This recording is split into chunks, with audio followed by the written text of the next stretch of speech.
2부 최강 경기 시작하겠습니다. 오늘은 경향신문 임지선 기자, 또 김상욱 변호사 나왔습니다. 어서 오십시오. 안녕하세요. 네, 안녕하세요. 예. 김상욱 변호사 요새 굉장히 바쁘게 지내네요. 네, 정신이 없는 것 같아요. 네, 사건도 하고 이러다 보니까 조금 요즘에 잠을 못 자가지고 입술이 약간 좀 지었습니다. 그래요. 자, 청와대가 민정수석실 소속 특별감찰반 전원을 교체하기로 했다고요? 무슨 일로 전원이 다 교체된 겁니까? 예, 어제 민정수석실에서 부처를 감찰하는 반부패 비서관실 산하 특별감찰반을 전원 교체하기로 했습니다. 이 특별감찰반에 있던 한 수사관이 지난달 경찰청의 특수수사과를 찾아갔습니다. 그때 이제 그 지인인 건설업자가 연루된 그 국토교통부 공무원에게 뇌물을 준 사건이 있었거든요. 이 사건의 진척 사항에 대해서 물었습니다. 입건자가 있는지 이런 것들에 대해서 물었거든요. 근데 경찰은 이 사람의 신분에 대해서도 좀 의심을 했고, 그래서 청와대에 이 사건과 관련해서 감찰이 진행되고 있느냐라고 되물었습니다. 근데 청와대에서는 이 사람이 이 특감반의 소속인 건 맞지만 해당 사건에 대해서 감찰이 진행 중인 건 아니다. 라고 해갖고 이 수사관에 대해서 부적절한 처신을 했다면서 이 직원을 소속 기관인 검찰로 돌려보냈고요. 그 기관에서 이제 징계를 할 것을 건의를 했습니다. 그러면서 이 와중에 이 특별감찰반에 대한 좀 비위 사실이 지금 나오고 있는데요. 이 특별감찰반이 이거는 정확하게 확인되지는 않았습니다. 예. 주중에 이 골프를 쳤다라는 의혹이 제기된 상태입니다. 단체로 쳤다는 거죠? 예, 단체로 쳤다는 건데요. 이게 주중인지 아닌지에 대해서는 청와대에서는 확인되지 않은 사실이라고 얘기하고 있지만 이런 것과 관련해서 전원을 교체하기로 한 것입니다. 그러니까 청와대는 지금 주중에 친 건 아니다 그런 것 같은데, 그게 아니라면은 한 명 실수했다고 전원을 교체하는 건 좀 그렇죠. 이해가 좀 안 가잖아요. 예. 다른 게 있을 것 같아요. 다른 게 충분히 알려지지 않은 게 있지 않았나 싶은 게요. 이 사건 자체도 이 김 수사관이 이제 그 검찰로 복귀된 게 2, 3주 전 일이거든요. 언론에 알려진 게 최근 일이지. 그렇기 때문에 그 사이에 다른 그 감찰 와중에 다른 비위 사실이 나왔던 게 아니냐라는 의혹이 커지고 있는 상태입니다. 예. 근데 이제 청와대 감찰하는 것처럼 하면서 경찰 상대로 자신의 지인 사건을 물었다는 것은 이건 정말 큰 문제네요. 직위를 이용해서 본인의 어떤 사적인 어떤 정보를 캐내려고 했다라고 예. 하고 있기 때문에 굉장히 무겁다라고 본 것으로 생각이 되고요. 그다음에 무엇보다 이번에 특별감찰관 이 전원을 교체해가지고 원복시켰다라고 하는 것 자체가 굉장히 좀 충격적인 것 같습니다. 지금 현재 감찰이 진행 중인 사항이고 조사 중인 사안이기 때문에 구체적인 내용은 좀 확인해 줄 수 없다라고 이야기는 하고 있지만, 전원을 교체했다라고 하는 것에서 저희가 두 가지를 생각해 볼 수가 있다라고 보이는데요. 첫 번째는 연루된 사람이 전부인 것 아니냐, 아니면 두 번째는 사안 자체가 워낙 중한데 다른 사람 그 함께 근무하는 감찰반 직원들이 이것을 좀 알고서도 그냥 묵인해버렸던 것 아니냐. 그래서 아마 민정수석실에서도 조국 민정수석이 전원을 교체해야 된다라고 안건을 올렸고, 그리고 비서실장은 그걸 즉각 실행하라라고 이야기를 했던 것을 보면 사안 자체를 굉장히 중하다라고 판단한 것 같습니다. 그나마 다행인 것은 이런 일이 터졌을 때 이것을 숨기지 않고 언론에 또 알렸다라는 것 자체는 좀 긍정적이라고 보이고요. 그리고 이제 감찰반과 관련된 여러 비위 사실을 언론에 의해서 아니면 또 누가 투서나 제보에 의해서 이렇게 먼저 이제 밝힌 게 아니라 바로 특별감찰관과 같이 근무를 하고 있는 이 공직기관 비서관실에서 이 문제를 파악하고 이 조치를 취했다라는 점에서 아직까지 사전 기능이, 그래도 청와대의 사전 기능은 좀 살아있다라고 봐야 될 것 같습니다. 최강욱 변호사가 한 거예요? 그렇다고 봐야 될 것 같습니다. 공직기관 비서관실에 최강욱 변호사님 계시기 때문에요. 그래요. 그게 큰 실수일 수도 있고, 아니면은 여러 명이 연루되어 있을 수도 있고. 왜냐면은 잘못하지 않는 사람이면 억울할 수도 있잖아요. 그렇죠. 예. 근데 지금 최근에 음주운전 파범도 있었고요. 폭행도 있었고. 음주폭행. 예. 그래서 공직기강이 너무 해이해진 거 아니에요, 청와대? 네. 이번에 다 바꾸자, 이런 생각도 있을 것 같아요. 11월 한 달에 다 벌어진 일인데요. 그 경호처 직원이 술집에서 폭행했던 게 바로 지난 10일이었고요. 또 의전비서관이 음주운전으로 적발된 게 23일이었습니다. 또 이 감찰관의 일은 그 한 11월 초 정도에 일어난 것으로 추정되는데요. 그 11월 한 달 사이 사이에 이게 사실 어떻게 보면은 개개인별로 보면 개인의 일탈이라고도 할 수 있는데 워낙 갑자기 집중적으로 많이 일어났기 때문에 조직 기강이 좀 와해된 거 아니냐 이런 좀 비판도 지금 나오고 있는 상황인데요. 그래서 심기일전하기 위해서 뭐 전원 교체를 택한 거 아닌가 싶습니다. 야당은 지금 조국 수석 사퇴해라. 이 와중에 뭐 SNS냐 뭐 이런 것 같아요. 이제 조국 수석에 대한 비판, 야당의 비판이 좀 날카로운 것 같습니다. 사실 이제 민정과 관련된 부분, 그러니까 민정수석실에서 하는 것이 공직 기강을 바로잡고 뭐 친인척 대통령 친인척 비리라든지 아니면 비위라든가 이런 부분에 대한 감찰을 하는 게 주요 업무인데 기강 이 민정수석실에서 반부패 비서관실에서 이런 문제가 발생했다라는 점이 굉장히 심각하다라고 보이고요. 또 거기에 더해서 사실 뭐 계속해서 청와대 사건 사고가 끊이지 않고 있던 와중에 임종석 비서실장이 이번 주에 청와대에 메일을 또 보내가지고 새롭게 쇄신하자라는 그런 심기일전하자라는 그런 취지의 메일까지 보낸 상황에서 이런 또 문제가 불거져 나왔기 때문에 야당으로서는 조국 민정수석 또는 임종석 비서실장이 이에 대한 책임을 져야 되는 것 아니냐라고 이렇게 이야기를 하는 거고 단순하게 이 사람들을 이 특별감찰관 그러니까 각 기관에서 올려 보낸 사람들을 원복시키는 것만으로는 이 청와대에 문제가 있는 이 기강 회의를 바로잡을 수가 없다. 새롭게 쇄신하기 위해서 책임지는 사람이 필요하다라고 이렇게 주장을 하는 것 같습니다.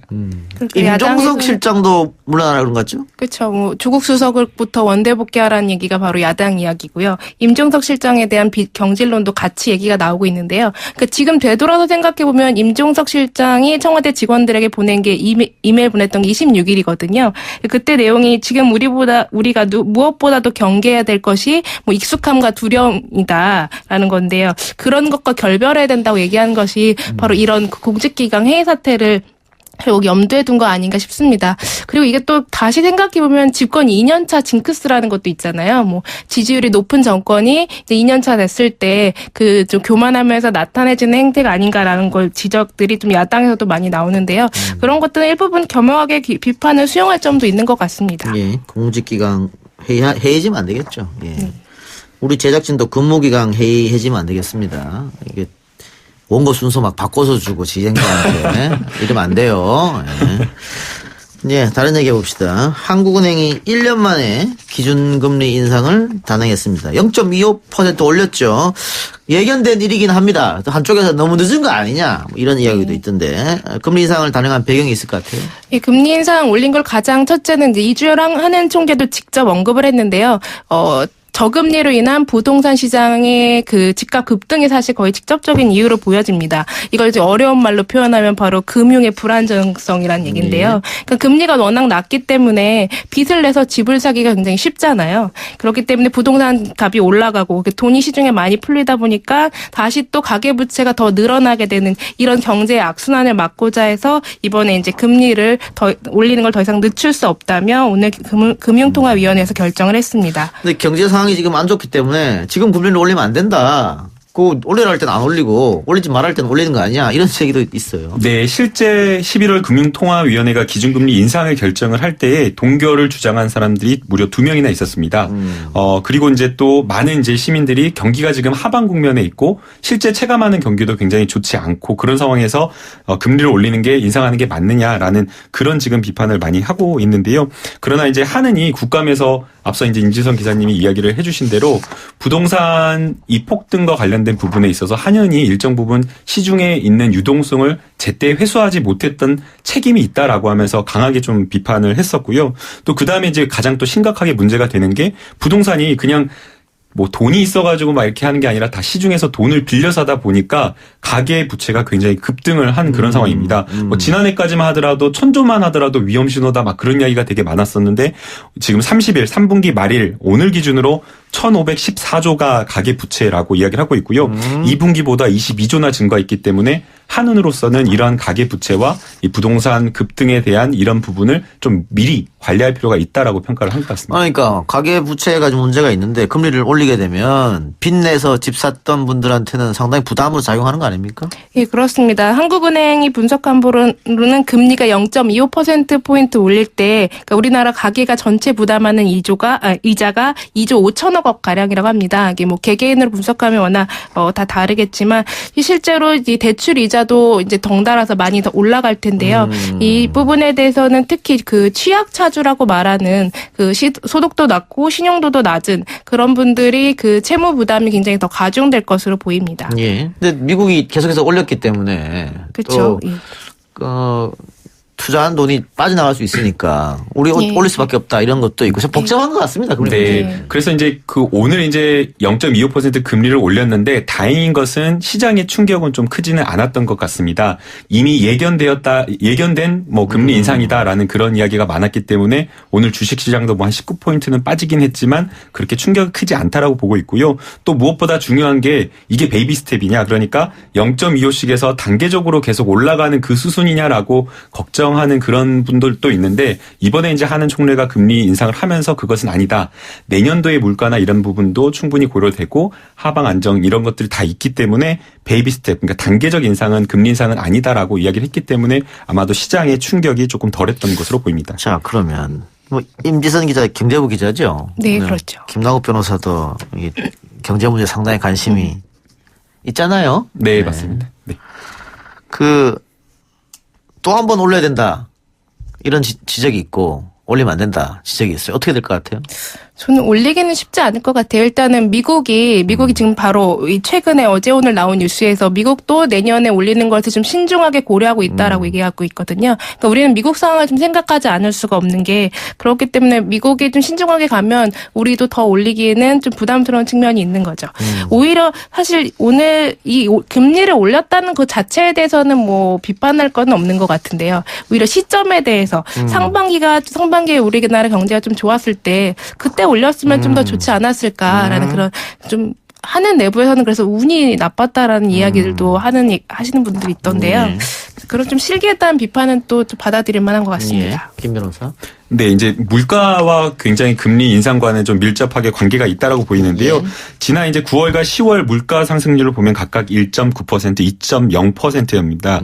이제 문제는 이제 다음 달부터 그리고 내년에 물가 상승률이 어떻게 될 것인가 이런 것들도 좀 살펴볼 필요가 있는데 최근에 물가 상승률에 굉장히 큰 영향을 미친 게 농축산물과 국제 유가가 단기간에 갑자기 급등했던 측면이 있습니다. 그런데 반대로 지금 현재 내년도는 뭐 수요나 물가 압력 이런 어떤 부분에 영향을 미치는 부분이 훨씬 더 덜할 것이다라고 지금 예측이 되고 있는 상황이기 때문에 그런 상황에서 금리 인상하기는 좀 어렵다라고 보이고요. 또 거기에 대해서 최근 이제 미국 중앙은행이 트럼프 대통령과 굉장히 조금 뭔가 이렇게 싸움을 보이는 듯한 이런 태도를 보면서 뭐 미국 중앙은행이 졌다라는 그런 이야기가 나와가지고 금리 인상에 대해서 신중론에 가까운 이야기가 지금 나오고 있는 상황이기 때문에 한은도 내년도에 금리 인상을 서두를 필요는 없다라고 지금 보고 있고요. 지금 이제 오늘부터 이제 조금씩 지금 스튜디오 들어오기 전에 이제 몇 가지 리포트들이 조금씩 나오고 있는데 내년에는 대부분 금리 인상이 조금 어렵다. 만약 올린다고 한다면 한 차례 0.25% 정도 내년 하반기 정도를 생각해 볼 수 있겠다라는 이런 리포트가 좀 나오고 있는 것 같습니다. 예, 알겠습니다. 다른 얘기 봅시다. 교회 관리 집사 문제가 터졌다고 하는데 경기도 하남의 한 교회에서 관리 집사로 일하던 부부가 그동안 교회에서 상당히 부당한 대우를 받았다. 폭로해서 지금 시끄럽던데 관리 집사가 뭐죠? 이 교회의 시설을 유지 보수를 담당하는 사람을 관리 집사라고 합니다. 뭐 잡다한 잡무도 사실 하고요. 뭐 사택에서 살면서 뭐 임금을 받는 건데요. 이 하남 교회에서 8년간 일했던 관리 집사 부부가 이 제대로 된 임금과 퇴직금을 달라면서 이 어제 성남 노동지청에 진정을 제기했습니다.